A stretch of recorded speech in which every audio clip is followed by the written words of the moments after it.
ನಮಸ್ತೆ. ನಾನಿವತ್ತು ಬೆಳಿಗ್ಗೆ ಬೇಗನೆ ಎದ್ದಿದ್ದೆ.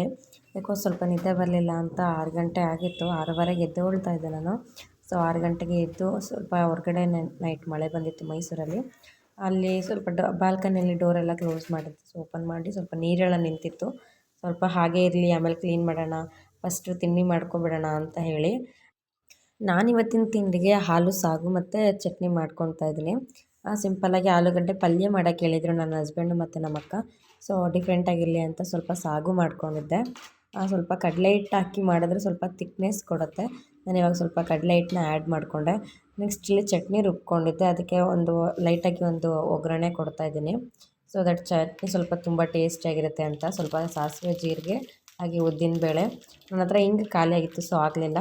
ಹಾಗೆ ಸ್ವಲ್ಪ ಒಣಮೆಣ್ಸಿನ್ಕಾಯಿ, ಸ್ವಲ್ಪ ಕರಿಬೇವಿನ ಸೊಪ್ಪು ಹಾಕ್ಕೊಂಡು ಚೆನ್ನಾಗಿ ಫ್ರೈ ಮಾಡಿಕೊಂಡು ಮಾಡಿಟ್ಟಿರೋ ಚಟ್ನಿಗೆ ಮೇಲೆ ಹಾಕ್ಕೋತಾ ಇದ್ದೀನಿ.